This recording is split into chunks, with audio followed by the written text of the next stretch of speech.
दादा ये बताइए क्या रहस्य है मंदिर का? ये गुरु द्रोणाचार्य के जो लड़के अश्वत्थामा हैं उनके द्वारा नित्य ये मूर्ति पूजी हुई मिलती है आज भी।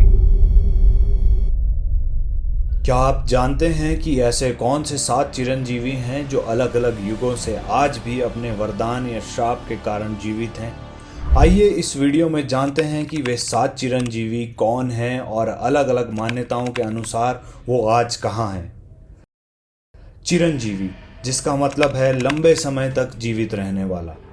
ये 7 चिरंजीवी हिंदू धर्म में अच्छाई और धर्म के प्रतीक हैं।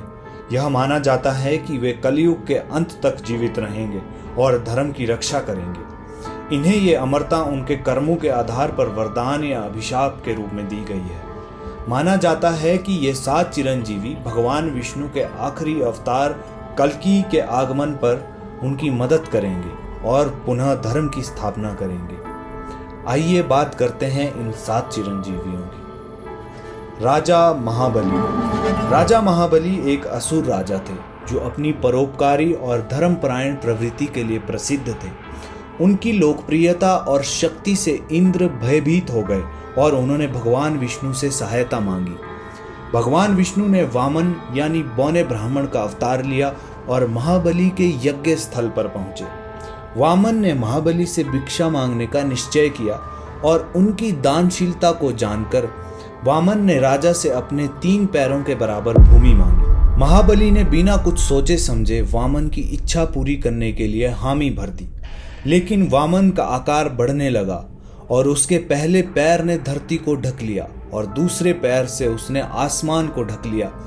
कोई जगह नहीं बची तो महाबली ने वामन से तीसरा पैर अपने सिर पर रखने के लिए कहा और इस तरह तीसरे पैर में वामन ने बलि को पाताल लोक में भेज दिया। बलि की भक्ति और दानशीलता से प्रसन्न होकर भगवान विष्णु ने उन्हें चिरंजीवी होने का वरदान दिया। राजा बलि के बारे में मान्यता है कि वे पाताल लोक यानी नरक में निवास करते हैं और भगवान विष्णु के वरदान के अनुसार वे कलयुग के अंत में फिर से पृथ्वी पर लौटेंगे और धर्म की स्थापना करेंगे। वेदव्यास। महर्षि वेदव्यास 4 वेदों के रचनाकार हैं। वह सत्यवती और ऋषि पराशर के पुत्र हैं। उन्होंने 18 पुराणों की भी रचना की है। महाभारत जैसे विस्तृत ग्रंथ की रचना भी वेदव्यास द्वारा की गई है।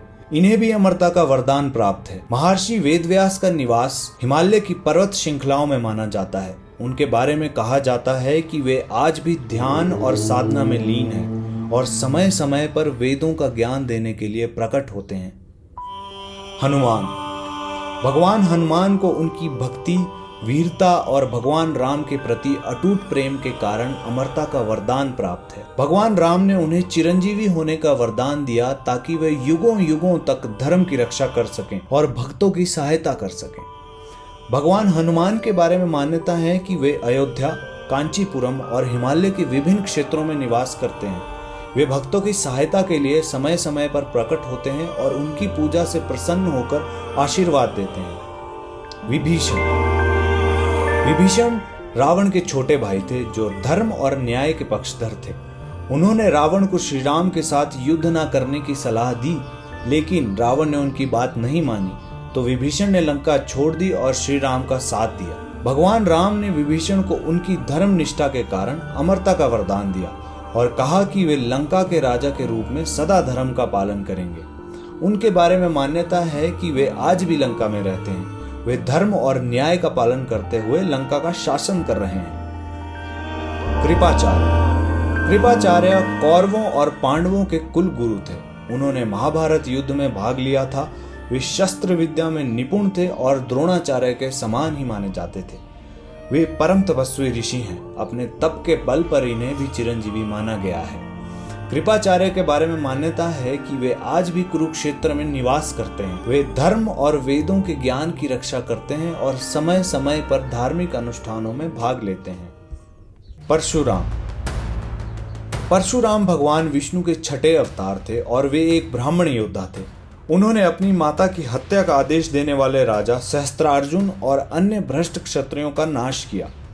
ऐसा कहा जाता है कि उन्होंने 21 बार पृथ्वी से क्षत्रियों का विनाश किया। परशुराम भगवान शिव के परम भक्त थे। उन्होंने कठोर तपस्या करके भगवान शिव से परशु यानी कुल्हाड़ी प्राप्त की और अजय शक्ति का वरदान प्राप्त किया।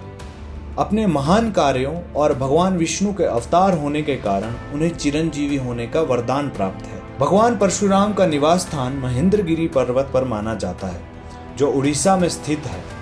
वे ध्यान और तपस्या में लीन रहते हैं और समय समय पर धर्म की रक्षा के लिए प्रकट होते हैं। अश्वत्थामा द्रोणाचार्य और कृपि के पुत्र थे।